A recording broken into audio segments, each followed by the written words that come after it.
Good evening, ladies and gentlemen. You can't do all that clapping. We've got a lot to talk about this evening, and a lot of films we've got to talk about too. A lot of years. A lot A lot of years at work. You've also directed some of them. You've also produced some of them. Considering that you have all those roles, are you still, at heart, a writer? Yes. That is your Yes, primary... Totally. That's what my passport says.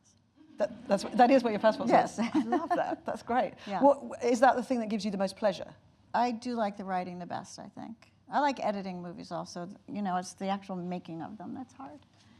But, you know, the writing is really where it all happens. And then the directing, I find, is just executing the writing. That's really why I became a director, honestly. It really started out of just protecting the screenplay. I'm quite surprised that you don't see more writers kind of taking control to make sure that their work is the thing. You're mostly writers here, right? I think the writer's personality is probably better suited to directing than producing. And, you know, I think studios like producers that they feel are sort of in their world a little bit, you know, which writers generally aren't friends with studio executives and management kind of jobs. So I think writing and directing goes perfectly together. How do you rein yourself in if you have all of those three kind of key creative roles? Who turns around? Because normally... Why do you need to be reined in? I'm not sure. Do you need to be? I don't think so. No? Not really. Do you never have anxiety about... I mean, are you so confident as a writer and as a director and as a producer? No, wait, these are many different areas we're talking about. Okay. So, but do you need to be reined in suggests out of bounds in some way. And I know you just said it loosely, but I mean, it does suggest like somehow the message is getting lost, which is not it. No, it's all about get the page on the screen. I mean, if I'm at the point where I'm making a movie, I'm confident about it. I'm not going to put myself out there and do it. It's another year of my life. I have to be the one that's confident about it. I have to be the most confident about it. So, okay, so what about the other people that you work with then? Normal writers, people will give you notes. Who does that for you? Well, I've gone to friends for notes. I remember on Something's Gotta Give, I thought I was done. It was a year of my life. It was 250 pages, and I finally got down to 125 pages. And you know who James L. Brooks is? For those of you who don't know, you know, he won a lot of Oscars for Terms of Endearment, but he made broadcast news and lots of terrific movies. So I've known him for years. So I said, will you read my script? I'm just going to hand it in. Just tell me if there's anything I've missed, you know. And he read the script, and he came over to my house, and he stayed about 6 hours. And we sort of went through it. He had such good ideas, really good ideas. He's an interesting note giver because he gives you absolutely no solutions to anything. But he says, is there something in the idea of, you know, like that kind of a question, that kind of a conversation? And then I spent another month, just based on the 6 hours he was at my house. So at the beginning, who? Well, like in the beginning, 35 years ago. My experience in the movie business is that they don't want to give you too many notes. They really want you to figure it out. So that's where the confidence thing, I think, helps. I think if you show up, like I would never take a pen to a meeting, for example. I'm not there to take notes. I'm there to have a conversation. If we talk about something comes up, but I think if you show up with your little pad and my personal philosophy, honestly, is I think they want you to feel really confident. They want you to be able to defend what you've done. I wouldn't hand anything in until it works. And typically, how long does that take? Is it a long time? Is there a difference in the, you know, some films just come to you and the scripts are out? No, they all take a long time. What's a long time? A year. Yeah, okay. It's very strange reading a kind of whole range of reviews and comments about the movies that you've made. I wonder if you feel critic-proof, because your films do a really strange things, where a lot of them, I'm not. They am I critic-proof? Yeah, critic-proof. So they get I understand what that means, picky criticisms, Yes. and then they go on to make an absolute fortune at the box office and break all sorts of records, and then they get to scoop up awards, Golden Globe nominations, BAFTA nominations. I mean, I'm in the midst of it now. My film came out yesterday. And at home, and you know, the reviews, I've read a couple and then I stop reading them because every time I forget, and I also think, oh, now they're going to embrace me. Now I'm older, I've proven myself time and again. Yeah. Forget it. But do you care? I do care. I wish I didn't care. I wish I was bigger. But, you know, unfortunately, like all human beings, I remember the bad ones. Yeah. Don't you get a major sense of satisfaction then, you know, as No, I've had this conversation at dinner parties with people that are world famous, you know, actors and everything. And we've all talked about it. They can all quote the worst things ever said about them. And then somebody will say, do you remember the good things? And not one of us will remember anything. Okay, well, let's go back and look at the good things. Okay. And there are a lot of them. But let's start with Yeah. the first good thing, which we knew about, which was Private Benjamin. Okay. Just tell us, this was not the first screenplay you wrote.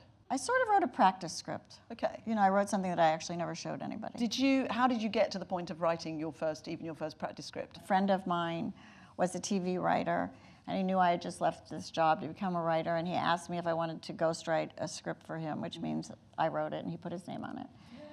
And yeah, I said, yeah, that was fun. So I did that, and then he really liked the way it turned out, and then we wrote something together, and this time I got to put my name on it, but he still made all the money. And then... These are films that got made? No, these were TV shows that never happened.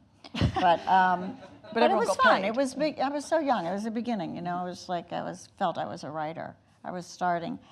And then while he and I were writing together, he was the man I lived with, the man who I then married. It was his best friend. Mm-hmm. So when he would come home at night, he was a writer. The three of us would have dinner all the time. So it was kind of like a fun, writerly kind of life. And then I had a job. I had an idea for a movie for Private Benjamin, and I presented it to them one night when Charles came home and Harvey Miller and I were working, and I said, so I had this idea. What do you think of this? Do you think this could be a movie? That's how it happened. So I told the two of them the idea. Charles was an actual screenwriter. Harvey had actually been in the Army, and I was an actual woman. So between the three of us, we hammered out that script. It was the most fun writing ever. That was the most fun. Did you feel like you were kind of pushing walls down to make that? Not aware of that. No? No. Was that not the kind of thing? I mean, this is not. It did get an R rating. Okay, well, there's one thing you must have noticed that you were doing differently, what? which is the fact that you got greenlit and became very successful with a film which had a female lead and no male lead. Yes, we were aware of that, and it was really hard to get the movie made, by the way. Every single studio in Hollywood read it and passed on it. Nobody even met with us. It was really hard. As a matter of fact, one studio head called Goldie and said, if you make this movie, it's a career ender. And she said, I don't think so. I don't agree. And then finally, honestly, we got it made at the last moment. The very last person to read it said, okay. And do you remember it changing much in the process? Was it something I said? Do you remember it changing the process as you went through the process of, you know, originally writing it and then going through all the fights with the student? Well, not fights, but, you know, being rejected. I mean, did you change it at all, or did you stick with your original? Stuck with it. Okay. Yeah, one studio came to us. They said, we'll make it. A movie called Urban Cowboy with John Travolta had just come out, and Deborah Winger, and so that was a big hit. So he said, if you make her from Texas, we could do this. We'll maybe make this with you. So I looked at the two boys I was writing with. I said, you're counting on me to write the girl. I don't know anything about Texas. Never been there. I don't know how to write a girl from Texas. We can't. And they didn't want to do it either, by the way. But that was not. Those kind of things happen, or used to happen. Mm-hmm. Does that suggest that you always write about what you know exactly? It's best to, for me. You never. Yeah. And you never bring in elements that.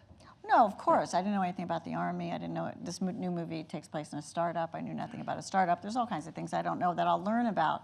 But the essence of the character has to be what I understand. Mm-hmm. I understood her upbringing. I placed her exactly in the neighborhood I came from. Mm-hmm. And then when you finally got, I know you didn't direct it, but when it came good, did you recognize what you'd written? Is it very close to how you imagined because we produced it. Yeah. Yeah. We wouldn't sell it.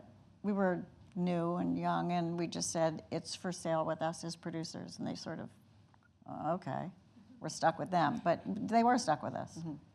And then you were, lauded and feted, and then it won the Oscar. No, yes, it was nominated for an Academy Award, but we didn't win. Yeah. No, we didn't win. But what did that? That was a sad night. I was sitting in the front row at the Academy Awards, and Peter Finch presented the award, and he was standing right in front of me with the envelope, and there was a giant light on him, and I read right through the envelope. And I didn't want to say anything to Harvey or Charles because I just wanted them to have their moment, but I saw there were not 3 names on it. God, you could put that in a film. That was horrible. But what impact did that have? So Oscar nomination was huge, but and this was just your debut screenplay. Yeah. So did that then suddenly you find all those doors opening and people taking notice? Obviously, it was a great thing, and the picture did really well, which is great. Like how I call them pictures? Yeah. Very old school. So the picture did well, so that was great. But the next movie we did was a rather small, little kind of independent movie. I'm interested in how you start your screenplays, and particularly, I wonder if you start with a character. Starting is really hard, I find. Beginning is really hard. Okay. The hardest part. Once you get in there, it's just so much better. But the beginning's so hard. I'll do anything to avoid the beginning. Okay, we've got some of your characters here, just as a kind of quick visual reminder. Yeah. Tell us about your writer character. Is she you, your Something's Got to Give character? Well, when she won the Golden Globe, she got up on the stage and said, "Well, when I play Nancy," she said, "I always." That's so I hadn't thought of it that way, but she did. She's the closest to me, I would say. But how because we have the same job, you know, and similar traits, and we were both divorced, and we both had friendly relationships with our ex-husband, and we both met somebody new. So there was all that, but none of the circumstances are the same. Okay. And how much do you know about your character's backstory? Oh, a lot. You write that out? Yes, I do. I totally do biographies, more or less. I really figure out who they were, who their parents were, how they were treated, where they went to school. Yeah, how did they get to be the person they are? I can't just start writing, or they're just going to sound like me, more like me even than she does. And then is it different? Obviously, we struggled really to find a picture of a man. Why? No, I'm joking. How about Jack? Well, what about Mel? We'll come back to them. But with just use him as a representative man. And actually, him, Jack. Say again? Him, Steve. Yeah. Yeah. But I mean, Jack I think is different because the film when Jack is in your film with Diane, she's the lead. Steve is the lead in Father of the Bride. And I wondered if it's when you say that, I mean, I would say it's a two-hander. Something's got to give. Is it a two-hander? That's funny. I think of it as being her. Perhaps that's what I was looking at. Talk to Jack. Me. Okay. No. but very definitely, Father of the Bride is Steve's film. And does that, when you're thinking... it is called Father of the Bride. There you go. It's a clue. When you're... I know it's slightly different because you were basing it on a film that already existed. Film, yeah. But do you think differently when you're building up a character, when you're writing the character? Do you think differently when you're writing the character of a man than you would about any of the other women that you write? I don't give them less attention, no. I work equally hard on their characters. And do you find it as easy to, I mean, if you're thinking yes, about what he has on the his men. bookshelf? I love writing the men. Oh, yeah. Oh, for sure. For sure. Yes, I mean, like, Jack and I figured out the art in his character's house. And I remember doing that with him. Oh, no, I put the same work into every character. But it's interesting, though, if you wouldn't make Judy from Texas, because you don't know Texas, you didn't know that, but you feel comfortable writing from as if you're a man. Well, that's a good point, but, but I mean, I've known men my whole life. I've never been in Texas, right? Fair enough, totally fair enough. I've never been one, but I know them better than I know Texas. Okay. So this is you still writing and producing. At which point do you think about actors at that point? Well, Steve asked us to do this movie with him, so we had him he had us from the beginning. We had him from the beginning, and so you always had him it was for in mind. Steve Martin, yeah. And I'm a huge Steve Martin fan still, so that was an honor, really. So right from the outset, you knew you were writing for him. How much? Which is a gift. Yeah, it's a gift because you're writing for Steve Martin, so you can be funny and you can be loose and you can do all these twists and turns in the scene of. And he has such a very specific comic delivery, such a particular way of talking. Like how did you get that into your head when you were writing? Well, it's not so much to get his delivery in my head, just sort of just make it funny enough. I remember feeling, well, it was a little bit of pressure to be as good as a Steve Martin comedy, but it was so freeing too, because you didn't have to worry, what if I get someone who can't do this? And I didn't have to temper anything. Yeah, when you don't have big personalities involved that you've got your kind of sights on. Right. Is that harder to just write general parts, or do you then just have fun with you know, people looking and saying? I mean, how much do you visualize what people look like when you write? How much do you visualize the patterns of speech? Well, if I don't have an actor in mind, I try not to get too specific with it, you know. It's hard to explain how you see it. I'm sure novelists do the same thing. They picture something. They have some image of the character. But I can't put Robert De Niro's face on it if I don't have Robert De Niro. Okay, and do you ever think you cast, not you cast, but you write, you know, when you're casting as you write, do you do it against type ever? Almost always, in my opinion. Can you think of specific examples where you've done that really dramatically? Well, this movie, which you haven't seen yet, The Intern, opens next Friday. Robert De Niro plays the nicest guy. He's really a very centered, calm, patient, non-threatening person, totally against type. Because in every comedy he's in, he's sort of trading on his threatening stuff that people know him from. Scary. He'll do, you know, in the Fockers movie, you know, he'll put Ben Stiller in a lie detector machine, you know. He's not nuts in my movie at all. So I think that's very much against type. And then also casting people. Well, like Mel Gibson in What Women Want, you know, pretty macho guy. Becomes a feminist. Jack falls in love with a woman his age. Hello. I'd say this is my trademark now that I'm thinking about it. Just going back to the point about it being a remake, this one? Father of the Bride, yeah. Did you go back to the original script or the? Yes, had a copy of the script. Okay. Did you look at the film? Did you? Oh, of course. Yeah. Looked at the movie. It wasn't so much a comedy. It was kind of a light-hearted. You know, we because we were making a Steve Martin movie, we wanted to make it more comedic. Just really definitely funnier stuff all throughout. And Spencer Tracy and Steve Martin have very different strengths. So we didn't, you know, I think if we were given, do you want to do a remake of Father of the Bride? We maybe would have made it a little straighter, like the Spencer Tracy version. But once we have Steve Martin, then you know you just cut loose more, and it's the most fun. Let's move on to your next remake, or your only other remake, which was Parent Trap. Right. Which, of course, is the first film that you directed. Yes. Did you do exactly the same process, or had you learnt lessons on Father that you then brought to bear on this? Well, the lesson in a remake, I'm sure it's the same as in adapting a book, is don't go too far off of it. Okay. Right? Modernize it, but don't change it radically, because what's the point? Make an original movie then. If you're going to remake a classic, it has to, you know. I met, you know, of course you know who Haley Mills is. We had a royal premiere for the movie, and they said to all of us, I was there, Dennis Quaid was there, Natasha Richardson was there, and they told us to all come to a rehearsal at 2 in the afternoon to figure out how to meet the Queen and where you're supposed to stand and all this stuff. Only 2 people showed up, me and Haley Mills. Nobody else showed up, because Haley was invited because of this. So it's just the 2 of us, and they ran us through the whole thing. And I introduced myself. I said, I'm the director of the movie, and she kind of didn't look at me, and she was like that. And then after the screening that night, she came up to me and she hugged me and she said, I was so afraid to see this movie. She said, but you didn't ruin it. I said, thank you. And she said, no. She said, I liked it as much as our version, you know, which is the best compliment I could get.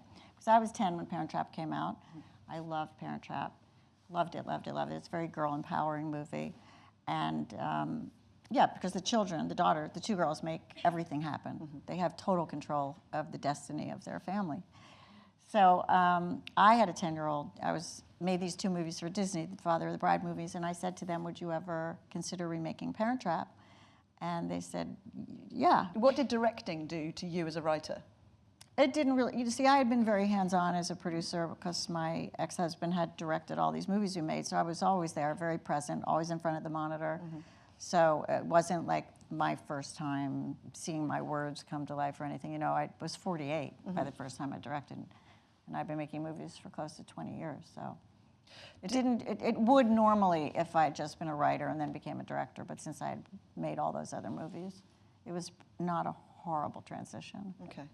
You didn't tweak it at all, because it was interesting though, because your next step was to not write at all, was to direct What Women Want. I wasn't credited, but I wrote the script. Okay. It was a funny, difficult situation. Okay. Yeah, I wrote the script. That makes total sense. Yes, otherwise it doesn't make sense at all.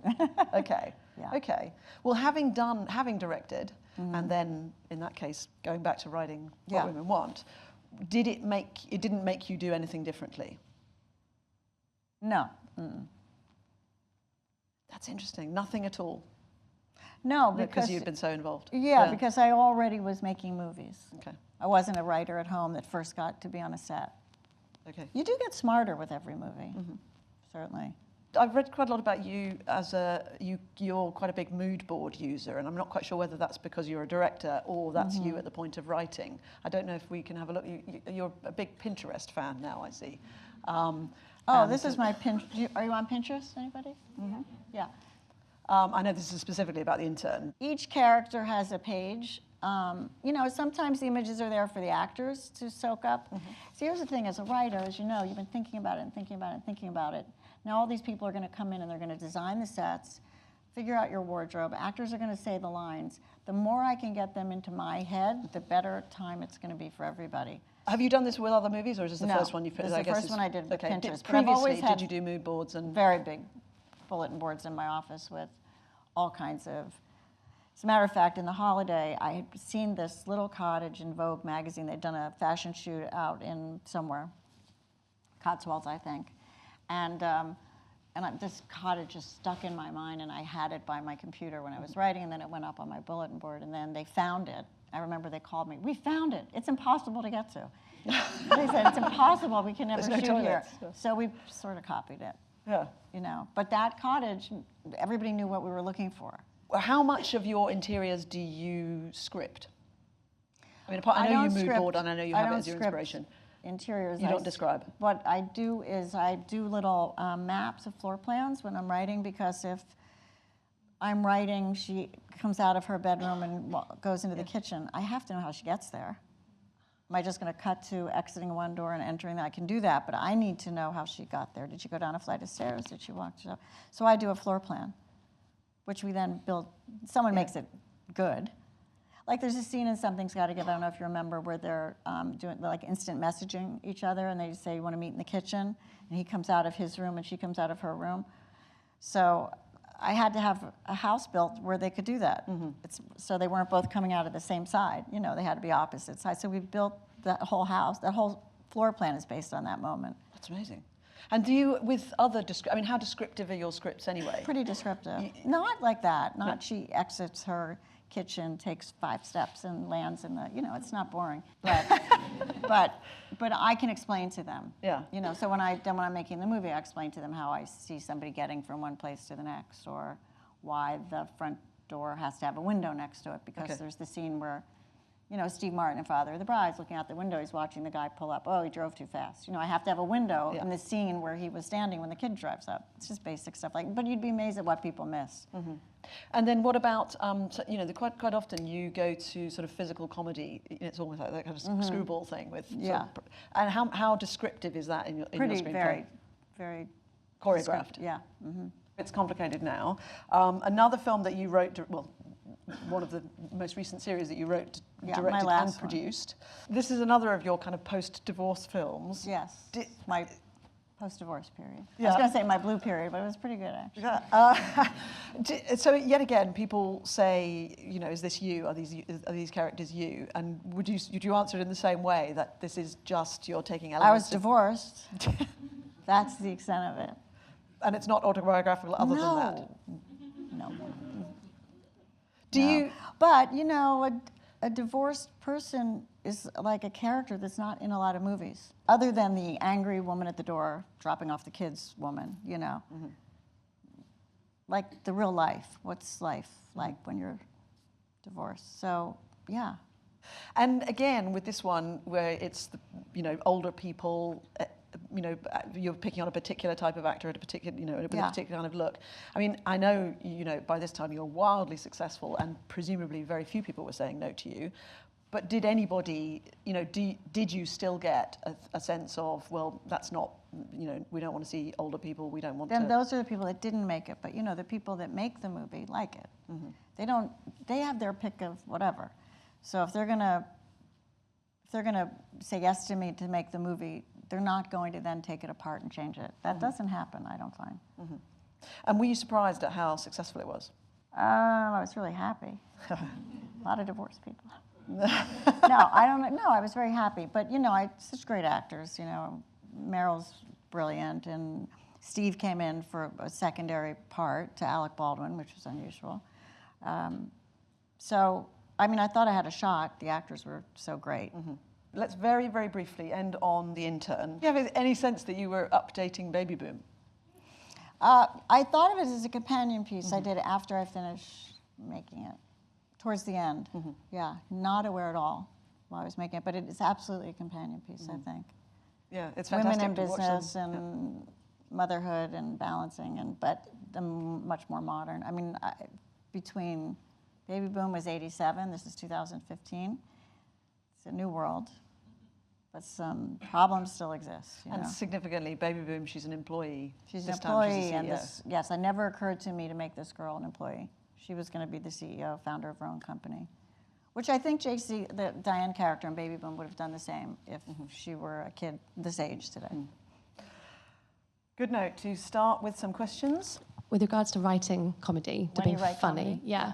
I'm always advised you've just got to cram in as many gags per page, just like chuck in as many jokes as you can every single page, but I haven't found that's worked for me.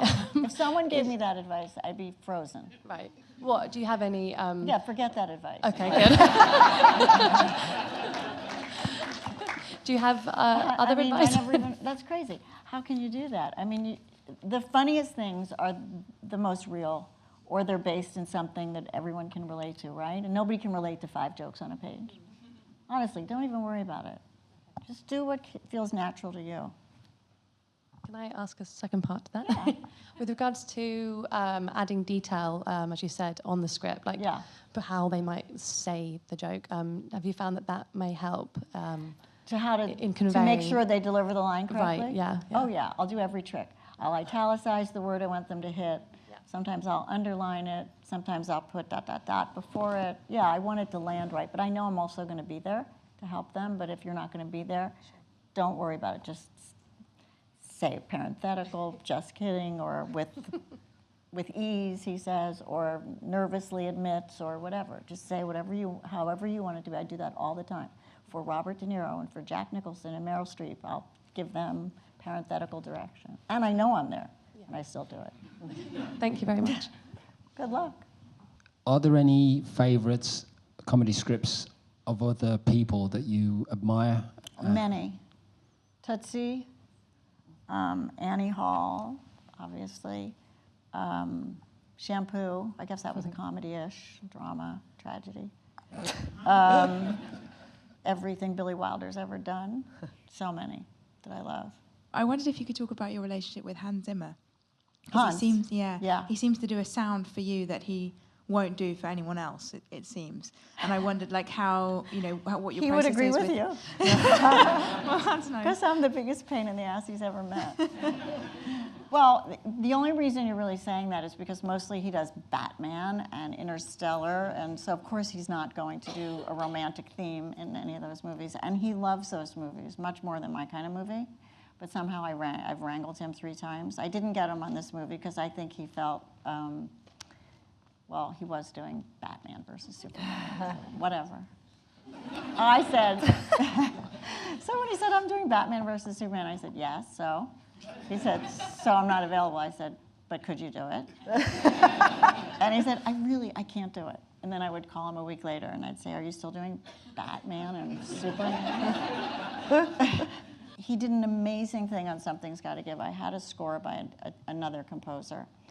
And I really liked that movie. That movie's very special to me. And while we were scoring the film, and I'm in the scoring session, and it's just like breaking out into a sweat, I just felt the music wasn't right. And the music is as you writers will know, it's the only thing that's added to the movie that you don't, the only thing that goes on that you don't make happen, you know? If the music is wrong, the scene takes a turn and it's just not right. It's just suddenly the scene has gone from, it's become too dramatic, or it's become too sad, or it's got too sloppy, or it's just the wrong tone. So I was really dying. I didn't quite know what to do, but the woman who was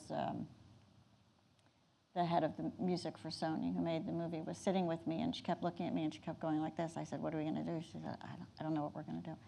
Then on the last day of scoring, She pulled me aside. She said, your score, by the way, I have a lot of respect for the guy who wrote that score, so I feel bad saying this, but she said, this score is ruining your movie. I said, I know. What are we going to do? She said, I've placed a call to Hans Zimmer, and he's going to save us. And we had to be finished in a week. In 1 week, the movie was like, had to be done. So I never met Hans. I went over to his place, and he said, I saw your movie, because she got him a copy of the movie, and he said, so I've come up with something, and if you like it, I'll do the whole score. And so as he tells the story, he had his back to me, and he was playing the piano and playing this tune, and he hears sobbing. And so he was afraid to turn around. And so he said he was playing, and he hears me like, got to that point, like that, you know. And so finally he stopped, and he just had his back to me, and he turned around because he assumed I hated it and I was in horrible trouble. And I forget what I said. He knows what I said. He's told this story to me a bunch of times. But it was like he was inside my head. And it's bringing tears to my eyes now. I just never thought I could have gotten it. I thought something had happened to the movie that I could not fix. So he did it in a week, and basically I moved into his offices for a week. I went to the wine store, to the wine shop, and I bought like a case of wine, took it with me the next day because he has a lot of people that work with him, and I was still working during the day on the movie, doing other sound work on it, and I would come there every night, and they'd be writing all day, and then we'd do it on. So we bonded in the best possible way. Mm-hmm. And then he did 2 more, I think, after that. But he wasn't available on this. But I really love my score of my new movie. I really do. It's great. And I invited Hans to come see the movie last week, but he couldn't make it. Because I think he probably felt I was going to somehow say, could you fix something? But so it was done. So I didn't invite him until it was done. But I love him. So I'm sure there's no way you could there's no way you could surmise or give us a telltale guide of how to be a good writer. But is there any 3 tips or 3 major things that you would recommend for a writer to always? What kind of screenplays do you write? Well, it's a comedy dramedy, mm-hmm. And it's about my experiences living in a cooperative housing in Austin, Texas. So I've been to Texas, and you should go to Austin because it's amazing. I have nothing against Texas. I know you. I wouldn't know how to write it. Yeah. But no, I'm just thinking Well, you're already fit rule number 1 for me, which is to really write something that's you, because that happened to you. Mm. That's the best. So that's the best thing. And then just really. Sounds obvious and like your mother talking, but work really hard at it. I think a lot of young writers think, well, they're going to give me notes anyway, so I'm not really going to fix this part. Forget that. Give yourself every possible note you can give yourself. Really beat yourself up if you have to. Really push yourself as hard as you can, because they're only going to read it once, in terms of screenplays. When you hand one in, when you show it to a studio, they're not going to read your next draft. You have 1 shot with these people. So it's too late then to say, oh, I knew I should have fixed that scene, fix it before you show it to anybody. So there's 2 notes. Just let me just ask you one final thing. Your daughter has written a screenplay. Yes, several. When she started to write, when you thought she was going to be writing, did your heart sink, or were you happy with her choice? No, soared. No. Do you recommend writing? Do you like writing? Are you a happy writer? Yes, but what worries me about her and all of you is it's just such a different time. Because the last 35 years, you could make movies about people. This movie, The Intern, was very hard to get made. For me, it was hard to get made, and I've had successes, so there was a track record there they could look at and feel good about. It was still really hard to get made. So I worry about her because I worry about the climate and the landscape, of the movie business. And but I think with my movie getting made, and I know a couple other people have gotten movies made that are not superhero movies, whatever. Maybe the pendulum is swinging back in the direction of human beings and human stories and comedies about adults. But that's the only thing I worry about with her. I don't worry about her. I worry about, will she be able to get her work, will it happen for her, because the movie business is not embracing the kind of work she wants to do. Mm-hmm. Thank you to all of you for your questions, but most of all, thank you, of course, the wonderful it's fun. Nancy Thank Meyers. you. We were in this production office in Dublin, and I went upstairs and I borrowed somebody's computer and I wrote the scene, in probably 30 minutes. And you have to be a team, and that for me is one of the most exciting things about being a part of a film, is the teamwork that involves everybody.